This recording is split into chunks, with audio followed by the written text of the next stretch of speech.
Hi everyone, I'm Kylie Ying and welcome back to my machine learning course. In today's video, I wanted to talk a little bit of introductory statistics so that we could build up our foundation in math before moving on to machine learning. First, let's start off with what is statistics. So in statistics, what we're trying to do is we're trying to draw a conclusion about an entire population based on some sample of that population. So what do those things mean? Let's first start with the concept of a population. So a population is an entire group that you want to study. So that population might be everybody in the world, or that population might be people in America, or that population might be, if you go to school, we want to figure out what is the height of people at your school. And so then the population might be just your school. So, this is our population of little stick figures over here. And there's a ton of them, so let me just, multiply, copy, and paste, and we're gonna paste again. Okay, so there are a ton of people in this population. Okay, now we want to try to figure out something about all these people that I've drawn right here. But sometimes, it's not always possible to figure out, to go and ask every single person. So like, if our population is the entire world, it's definitely not feasible for us to go and ask a question to every single person in the world. So what we do is we actually take samples. So a sample is a subset of the population. And so what we're gonna do is we're gonna choose a few people, and hopefully that will be representative of the population as a whole. So maybe I'll choose this person, I'm gonna go and choose a few people from the population. I'm gonna ask them the question that I'm trying to answer, and these people will be my sample. For example, let's say that we want to know about the height of Americans. And so the whole population is going to be all the people in America because we want to know everybody's height, or we want to figure out, some conclusions about height in America. And our sample will be a few people that we select to ask about their heights, because it's not really possible to ask every single person in America for their height. And at some point, we've asked enough people and we're like, okay, let's get on with it. Can we not just look at the results that we already have and extrapolate? Say, okay, I think that these could apply to all the people in America. So that would be our sample. It would be the subset of the population that we can draw conclusions from. By the way, if you've been sitting all day, this is your reminder to stand up and stretch your legs. And if you're tired of spending all of your time sitting in a chair, I highly recommend getting a standing desk. This here is the E6 standing desk from FlexiSpot. It lets you work from sitting in a chair, standing up, and everything in between. There are so many benefits to using a standing desk, including improving your posture, reducing your back pain, and even increasing your energy levels. This desk in particular has adjustable height settings. So I can adjust it by holding down these buttons, up and down. Or alternatively, I can set preset options. So with one click, it'll automatically go to the height that I've set. FlexiSpot makes it really easy to customize your workstation as well. There are so many different sizes, colors, materials, and even additional accessories, so you can really find that workstation that works for you. And we can also try to do a water test to see how stable the desk is. FlexiSpot has a lot of really great deals going on right now, so this could be your opportunity to get that standing desk that you've always wanted. To shop the sale, click on the link in the description below. Okay, now let's talk about conclusions that we can actually draw from this population. So the first that I'm going to talk about is called measures of central tendency. And what central tendency means is what is like the average person like? What are most people like? How do you answer that question? Well, there's a few different things that you can ask. So the first thing is called the mean. And another word for the mean is actually just the average. And so when we ask, okay, what is the average height? What we're actually doing is we're adding up all the heights and then we're dividing by how many things that we've added up. Okay, so let's say that we went around and we asked a bunch of people what their heights were. And let's just do these in centimeters. So let's say there's somebody with a height of 150 centimeters. There's somebody else with a height of 160. Somebody with a height of maybe 155. Somebody with a height of 180. And then someone with a height of 172 or something like that. So we here have 5 samples. 1, 2, 3, 4, 5, because we have 5 values of how tall people are. And now what we're going to do is actually divide this by 5 in order to get the average height. Okay, so the average height of these 5 people is 150 plus 160 plus 155 plus 180 plus 172. Take all of that and divide it by 5, which let's just plug that into a calculator. Okay, and my calculator says this is approximately 163.4 centimeters. So the average of this specific sample is going to be 163.4.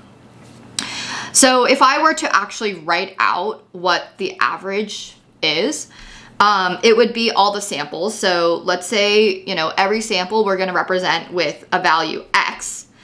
And we have a bunch of them. So Xi just means the first sample, plus X2, the second sample, plus, all the samples until the last sample that we take, if we take N samples. And then we're just going to divide that by the number of total samples that we have, which is N. And we actually typically represent the mean of a sample with this notation. So X with the bar on top. This is the formula for the average height of or average whatever X is measuring of our sample. And often if we choose our sample in such a way that it's actually representative of the whole population, then we actually use the sample mean, X bar, to represent the population mean. Which means that we're gonna take our data, our sample, and we're gonna say, oh, actually, I think this is reflective of the entire population. And we use a Greek letter mu. It kind of looks like in between like a U and an M, so just put them together, it's mu. Mu is our population mean. And so here, we didn't necessarily choose these values too well. I just made them up. But if we had selected a bunch of people and we said, okay, these are all very random, then this hopefully will be representative of the question, of the population that we're trying to answer this question about. Okay, now there's an issue though, because here, what if instead of, this last guy that we asked, or last person that we asked, instead of 172, what if they were just really freaking tall and they had a height of like 300 centimeters? For the Americans out there, 300 centimeters is almost 10 feet. Now, if we take all these numbers and divide by 5, well, let's plug that into our calculator again. Okay, instead of 163.4, the average height becomes 189 centimeters. But if we look at this data set, actually we have 5 people and 4 of them are all less than 189 centimeters. And so that's because this 300 over here, this is what we call an outlier. So it's an outlier, and an outlier is a piece of data that's really far from like the rest of the data that we're looking at. So if we plotted this on like a number line, like where is our data? The rest of the data would be kind of like here, and let's say that we just got more samples. So, the rest of our data is somewhere over here, and then all of a sudden we have one point all the way out here. And that point is just very clearly, it just lies outside of the grouping of the rest of the points. And that's what we call an outlier. And means, averages, are often very susceptible to outliers. So, if we're looking at this, the one in the orange circle, that population, well, the average of that population is probably somewhere right here. But once we have this outlier, that might shift to something over here. And now all of a sudden, you know, it's just not representative of the entire population anymore. So another metric that we tend to look at, another measure of central tendency, is something called the median. And the median is just trying to figure out what number is in the middle of the data set. And so if I give those 5 numbers again, 150, 160, 155, 180, and 300. Okay, what I'm going to do is I'm going to sort them. So first, let's sort. And we get 150, 155, 160, 180, and 300. Okay, well, you know, this is the lowest, this is the highest, and so I'm just going to start moving these over until we can find the middle. So, you know, move that over one, move that over one. Okay, bam, the middle is 160. So what we're gonna say is, okay, this is actually our median value. And the median value just, you know, it's literally what is in the middle of your population. So sort your entire data and figure out, you know, what number is, take the number of data points that you have, divide that by 2, and then find which number is at that n over 2 number. So here we have 5 data points. Okay, divide that 5 by 2, which gives us 2.5, round up 3. So first, second, third, fourth, fifth. Okay, it's this number. That is our median. There's an even number, and then what we're going to do is we're just going to take the average of the middle 2 numbers, and that becomes our new median. But what you can see is that this median 160 versus this median of 180, or sorry, this average of 189, well, the median is a lot more representative of the population, and it doesn't get as affected by the outlier because the outliers will be at the end, right? And so by the nature of trying to just figure out what is in the middle, we kind of ignore how far away from the middle are the endpoints. All right, so the median is what is in the middle. The next measure of central tendency that we'll talk about is known as the mode. And the mode is just asking what is the most common, the most frequent value in our data set. So what is most common? Okay, imagine for this example that we had a dice. Okay, so this is the front of the dice, and this over here, this is the back of that dice. So front, back. Okay, and on the front, you know, this is 1, 2, 3. And on the back, we have 4, sorry, I drew that on top first, 5, and then 6.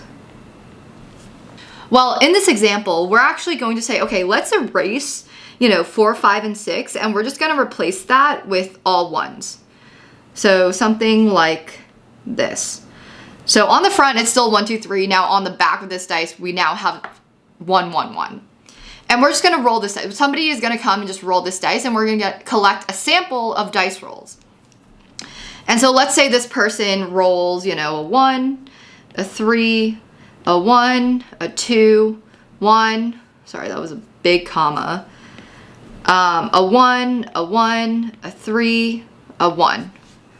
Okay, well, let's go and then count the number of like how often each one repeats. So the numbers that we have in our data set are 1, 2, and 3. And then the counts of each of those. For each of the values, let's go through them. Okay, so this one, so let's add 1 count for 1. And then next is 3, so let's add a count for 3. And then next is 1. We're gonna add another count for 1. And then we're gonna move this over again, count for 2. And I'm gonna stop moving this arrow, but you get the point. So the next is 1, so I'm gonna add 1 for 1, then 1, and then 3, so add 1 here, and then another 1. So that makes 5 for the total count of 1, 1 for 2, and then there are 2 3s in our data set. So The counts are 5, 1, and 2, which means that the mode of this data set here, okay, so which one appeared the most frequently, the most common? And that answer is 1. So here our mode is 1. So the mode can be meaningful in a data set that does have a lot of repetitive data, but you know, something like the heights, I mean, that's a little bit more dispersed. And so the mode might have a little bit less meaning in that data set. In that data set, you might want to rely on the median or the average, the mean, in order to represent the population or some value of the population.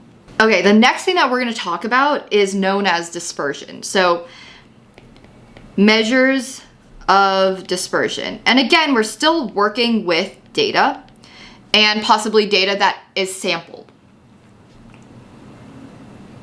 And in measures of dispersion, we are basically looking, so measures of central tendency, we're looking at what is like normal, what is the average, what is the middle, the central, you know, tendency of the group.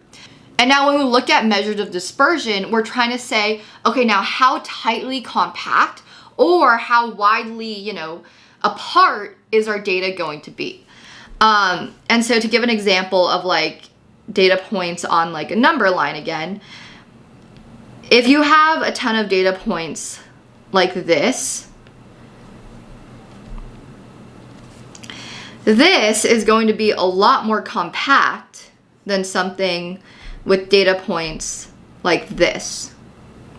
You know, and maybe I draw them off the number line, but this is an entire line that goes through, whatever. This is going to be more compact over here. And this down here is going to be more dispersed. But how do we calculate these values numerically? And so that's exactly what these measures of dispersion are going to tell us. It's going to tell us in this data set how like close together are things versus how, you know, wide apart are they. And so one metric is known as the range. And that's literally, okay, what is the range of the data set? And actually I kind of like this number line example, so I'm going to use this. Let's copy that and paste it here. Okay, so, you know, I'm gonna erase these and let's start labeling these data points. So let's say in this data set, you know, this is 5 all the way over here and this number over here is 100. So this is 5, this is 100. And, you know, that means that 50 is somewhere in the middle right here. And so maybe this over here, this is 80. And this over here is like, you know, 25. Okay, in this one over here, let's say this is, again, 25, and this is maybe like 75. And all of these points are ones that are in between 25 and 75. And so the range is equal to the maximum value minus the minimum. Okay, so now the range is going to be equal to the maximum value minus the minimum, which means that in, you know, data set number 1 and 2. So in number 1, that range is going to be 75 minus 25, which is 50. But in number 2, that range is going to be 100 minus 5, which is 95. Okay, and so naturally, just based on this range, we already see that this one has a larger range. It's more dispersed than the 50. But you might be asking, okay, what if we have an outlier again? Like, what if this data set in number 1 has a value that's like, you know, if we keep extending this line, and I'm gonna draw through this formula, but if we keep extending the line and all of a sudden we have a point all the way over here, well, now that range might suddenly be really big. Like, let's say it's 150. But most of the data in number 1 is still kind of in the middle part here. And so it's kind of unnatural to say, to just base it on 2 numbers, the minimum and the maximum. Because what if our data set does have outliers on both ends? Then our range might look huge. And so another metric that people tend to use also are things such as interquartile ranges. And what that means is we're going to actually take the 75th percentile whatever value that is, minus the 25th percentile number. Okay, so then now, I mean, let's say that we have some more data that we've added in here. Okay, bam. So even if we have this outlier all the way over here, our 75th percentile number might be, you know, something, might be this one. And then our other number, our 25th percentile might be here. The median is the 50th percentile because it's saying 50% of the data is below and 50% is above. The 25th percentile is saying 25% is below, 75 is above. And then the 75th percentile is saying 75 is below and 25% is above. So here, that, that, you know, this number might be like, okay, 65, and this number might be like 40. Now the interquartile range of number 1, so this is the one in blue, this was the range. And now the IQR is going to be equal to 65 minus 40, which is equal to 25. Now the IQR of number 2, let's say the 75th percentile is this value and the 25th percentile is this one. This looks like maybe 17, and this here, you know, maybe that's like 85. The IQR data set 2 is 85 minus 17, which is equal to 68. And naturally with the interquartile range, I mean, even with this value over here that might be making the range really big, the IQR, we're kind of cutting off the tails. We're kind of saying, okay, ignore whatever is on the tails. Maybe there are outliers, maybe there aren't. But let's take the 75th percentile, 25th percentile, and find the range of that. And so, you know, we had 25 and 68. So we actually get a sense of, okay, data set number 1 is a lot more compact, and data set number 2 is a little bit more dispersed. The next measures of dispersion that I'm going to talk about are called the variance, which is also tightly related to something called the standard deviation. So first I'm going to use a symbol to represent these. So variance is actually defined as the square of standard deviation. So standard deviation is often used using a sigma, like the Greek letter sigma, and variance is sigma squared. So these are the symbols for that. And now if I draw a number line, and I have my points, you know, here, this is x1, here, x2, here, x3, you know, x4, x5, maybe x6. Well, my average of these values might be somewhere here. So this is going to be mu. This is my mean. And what I'm trying to do is I'm actually trying to measure some metric of how far away from the mean are all of these points here. So I'm trying to get this estimate of like something to do with these blue lines and the distance between x1 and mu. So how do I get the distance between each of these values? Well, you know, we can just subtract, right? And then we'll get the distance of that blue thing. So we could take x1 minus mu, and we can take x2 minus mu, all the way up until, you know, x6 minus mu. And what we're going to do for the variance, so this is the variance, we're actually going to take each of these and we're going to square it. Just so that, you know, we can get rid of the negatives, because if x1 is less than mu, well, that's going to come out negative, even though all we care about is the distance. So we don't really care about if x1 is less than or greater than the mean. We just care about, you know, how far is it. So we don't care about the sign, which is why we're going to square all of these. And then we're just going to add them up. So remember that in here we also have x4, x5, and however many data points we have.